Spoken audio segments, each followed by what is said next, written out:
Bismillahirrahmanirrahim. Alhamdulillah nahmaduhu wa nasta'inuhu wa nastaghfiruh wa na'udzu billahi min shururi anfusina wa min sayyiati a'malina. May yahdihillahu fala mudilla lahu wa may yudlil fala hadiyalah. Asyhadu an la ilaha illallah wahdahu la syarika lah wa asyhadu anna Muhammadan abduhu wa rasuluh la nabiyya ba'dah. Allahumma salli wa sallim ala nabiyyina Muhammad wa ala alihi wa sahbihi ajma'in, amma ba'd. Hadirin dan hadirat rahimakumullah, Assalamualaikum warahmatullahi wabarakatuh. Alhamdulillah, kita bersyukur kehadiran Allah Azza wa Jalla. Berkat taufiknya kita dapat meneruskan lagi majlis ilmu kita pada malam ini dengan berpandukan kitab Hakikat Dua Kalimah Syahadat. Hadirin dan hadirat rahimakumullah, semalam saya katakan di suatu majlis di Kelab Sulaiman atau Sultan Sulaiman Kampung Baru, kelas mingguan,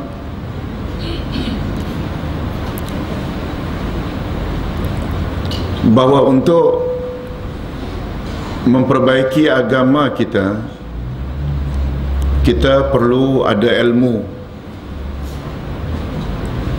Sebagai orang Islam, ilmu hendaklah lebih dahulu daripada beramal.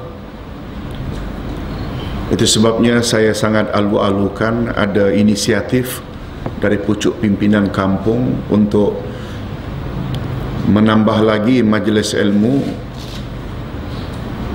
Walaupun sebulan sekali, ini hanya tambahan di Dewan untuk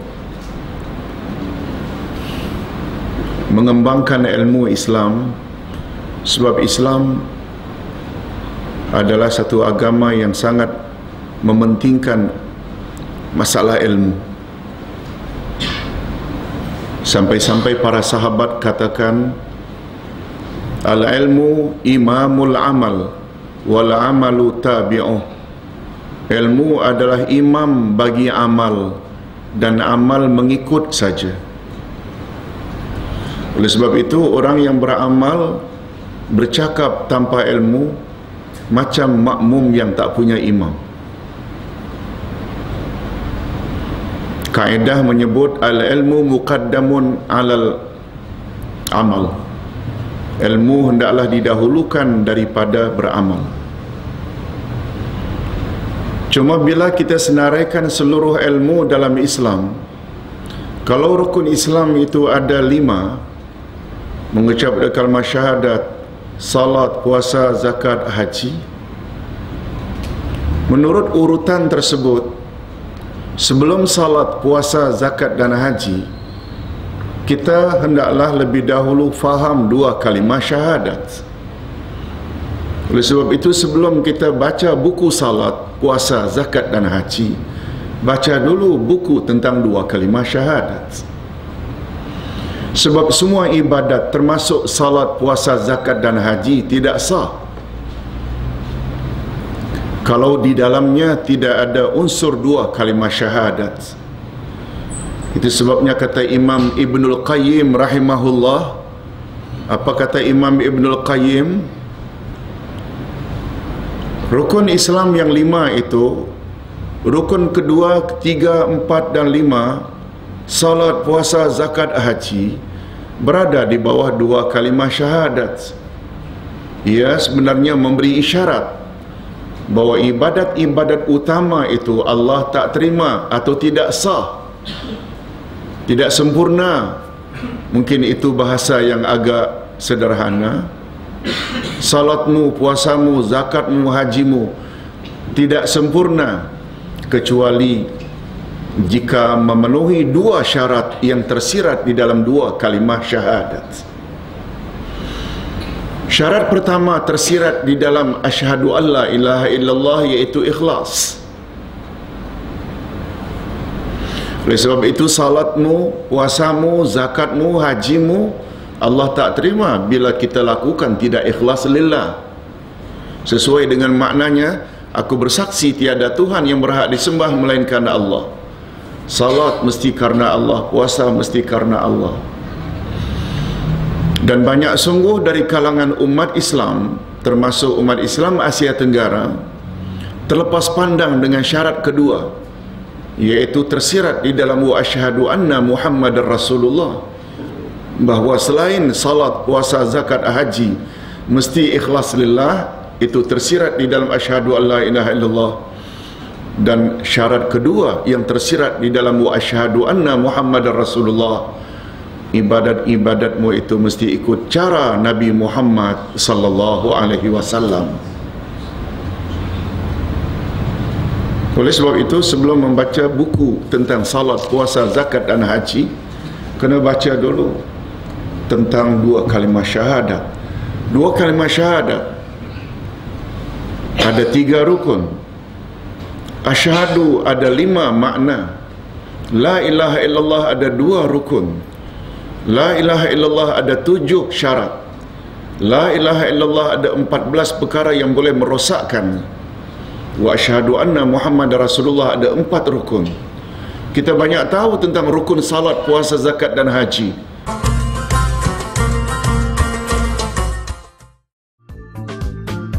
Brands should stand out from the crowd with individuality and clarity. They should be in dialogue with their surroundings, in print, online, and in mobile media. Brands should communicate holistically in order to leave an authentic impression on their target group and to inspire the world around them. With responsibility and commitment,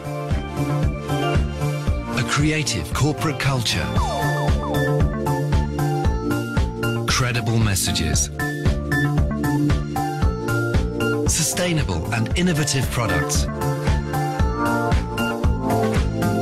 trustworthy services,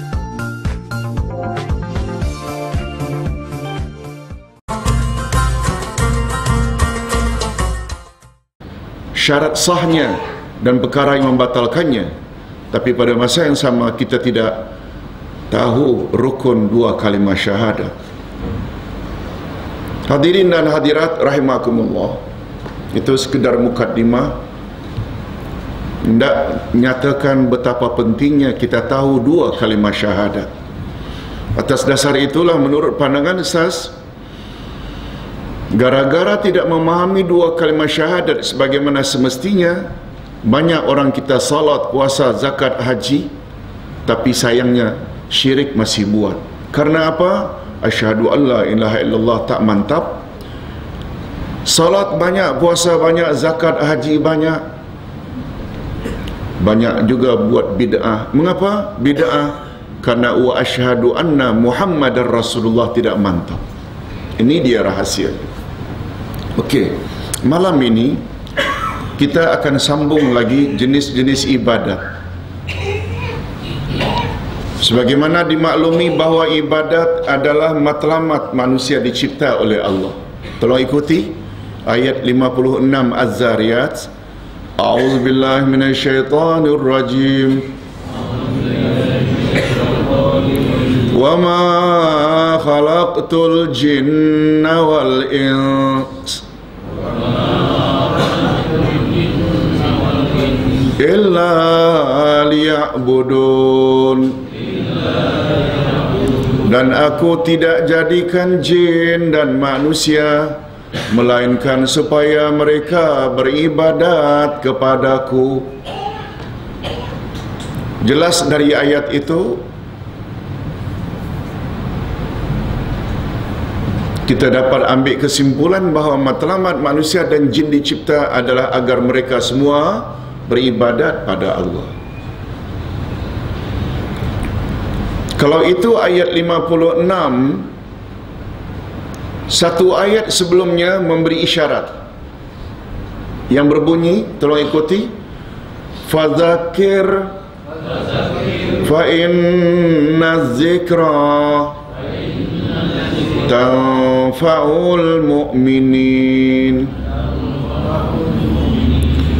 Beri tazkirahlah kamu hendaklah tetap memberi peringatan, karena sesungguhnya tazkirah atau peringatan sangat berguna bagi orang-orang yang beriman.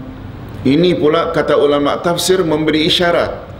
Ayat tazkirah disebut sebelum ayat ibadat, memberi isyarat ibadat apapun tidak akan sempurna bila kita tak suka dengan tazkirah.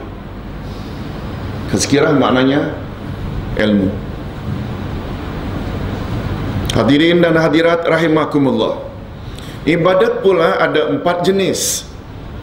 Ada namanya ibadat hati, adanya namanya ibadat lidah, ada namanya ibadat badan, dan ada pula namanya ibadat harta. Alhamdulillah, terhadap ibadat hati yang utama kita dah bahas dah. Cinta, takut, tawakal, dan terakhir kalau tak salah 2 minggu lalu sabar.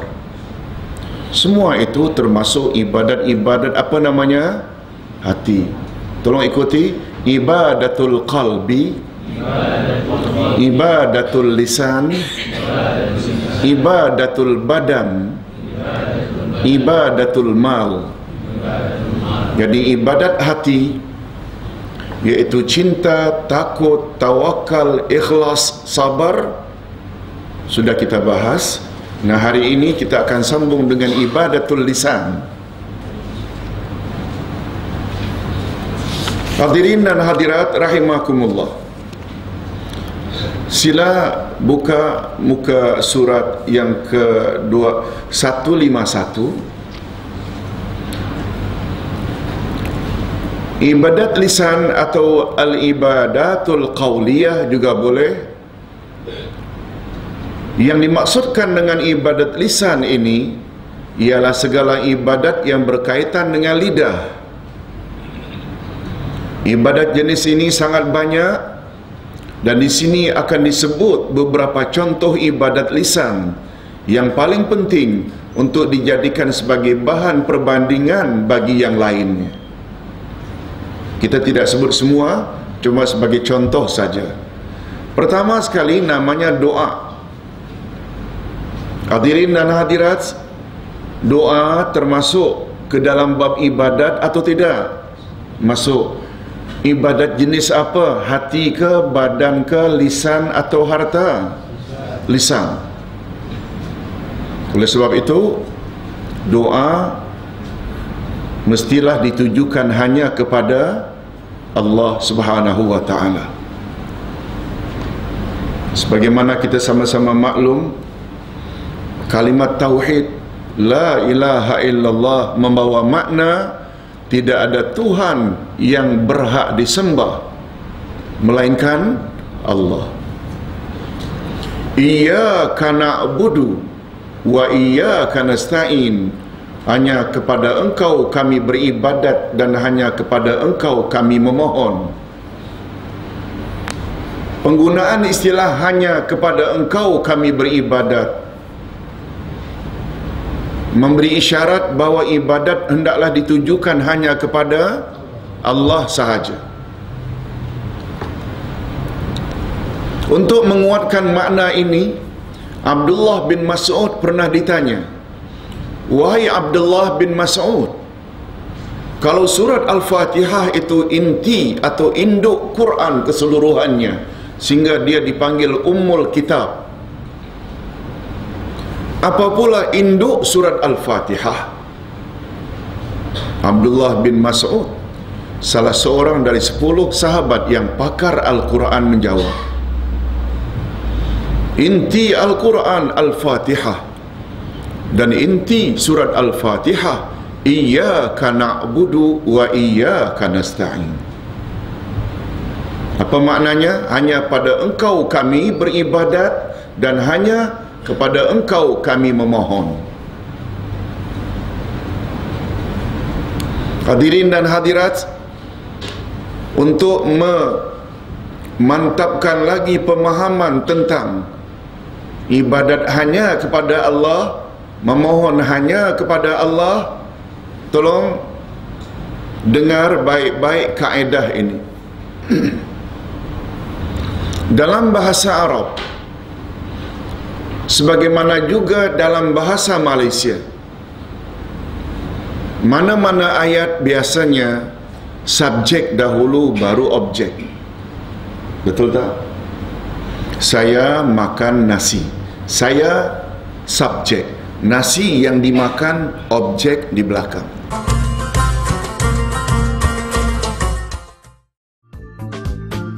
Brands should stand out from the crowd with individuality and clarity. They should be in dialogue with their surroundings, in print, online, and in mobile media. Brands should communicate holistically in order to leave an authentic impression on their target group and to inspire the world around them with responsibility and commitment. A creative corporate culture, credible messages, sustainable and innovative products, trustworthy services,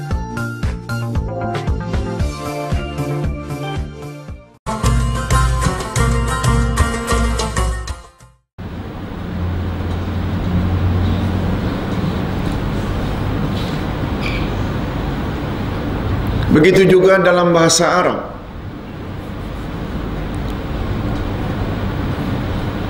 Tetapi apabila objek disebut lebih dahulu dari subjek, dia membawa makna khas. Ustaz belajar dulu ketika di sekolah menengah,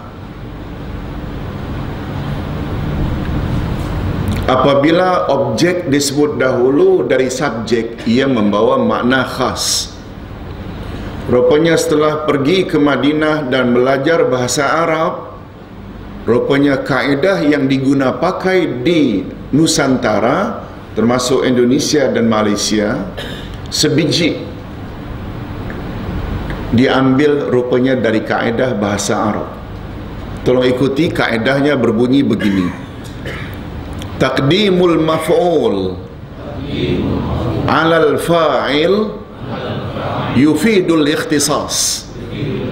Mendahulukan maf'ul, yakni objek, alal fa'il, di atas subjek, yufidu, membawa faedah, al-ikhtisas, pengkhususan.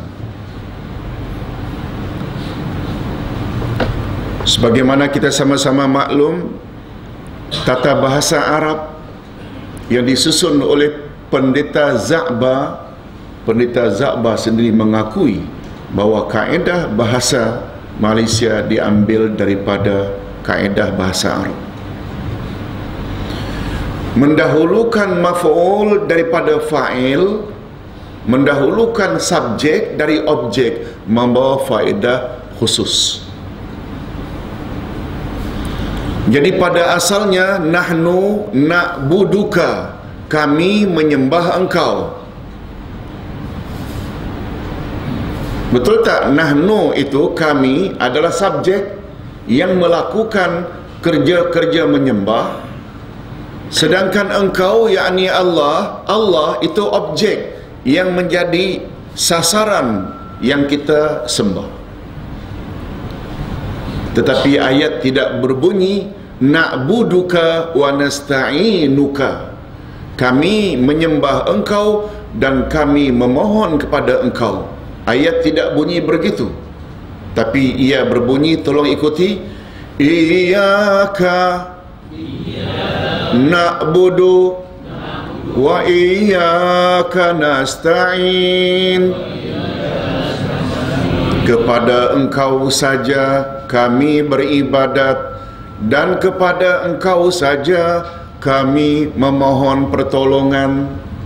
Ternyata Engkau disebut dahulu. Ia membawa faedah, hanya kepada Engkau saja kami khaskan ibadat kami, dan hanya kepada Engkau saja kami khas permohonan kami. Nah, timbul pertanyaan, Ustaz, nasta'in mengandung makna memohon pertolongan. Memohon pertolongan termasuk doa tak? Masuk. Apa pasal disebut setelah na'budu? Na'budu kami beribadat, nasta'in kami memohon. Tidakkah itu memberi isyarat bahwa ibadat lain, memohon lain? Ustaz ulang sekali lagi. Terdapat masyarakat yang keliru lalu mendakwa ibadat lain, doa lain. Buktinya dia disebut berasingan.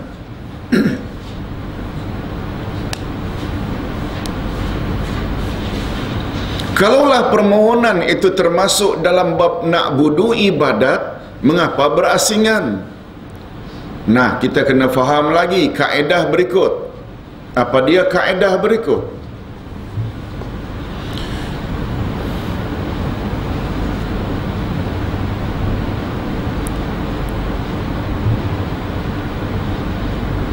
Bila yang menyambung, bila ayat yang menyambung adalah bahagian daripada yang disambung, maka faedah penyambungan itu menunjukkan dialah yang paling penting. Tolong ikuti surat Al-Qadar. Tanazzalul malaikatu war-ruhu fiha biizni rabbihim min kulli amr. Turunlah pada malam Lailatul Qadar malaikat-malaikat dan Jibril dengan izin Tuhan mereka untuk mengurus segala urusan manusia.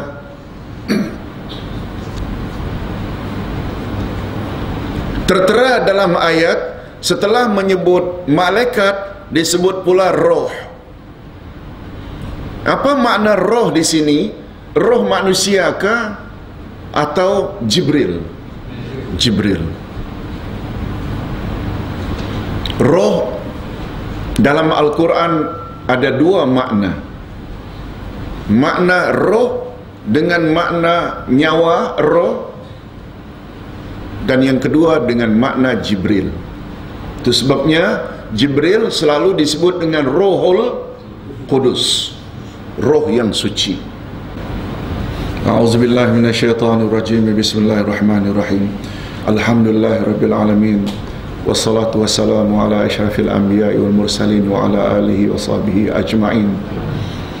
Allahumma inna natawassalu ilaika bi asma'ikal husna wa sifatikal ula wa a'malina salihah min qira'atina al-ayatil qur'aniyah wa hudurina fi hadzal majlisil mubarak an tunazzila alaina ar-rahmata wal barakata wal maghfirah wat taufiqa was salamata wan najah wa syifai an kulli da' anna jami'an wa an Muhammad Nawi bin Ismail khasatan birahmatika ya arhamar rahimin. Azhibil ba'sa rabban nas, ishfi anta syafi la shifaa illa shifauk, shifaun la yuhadiru saqama.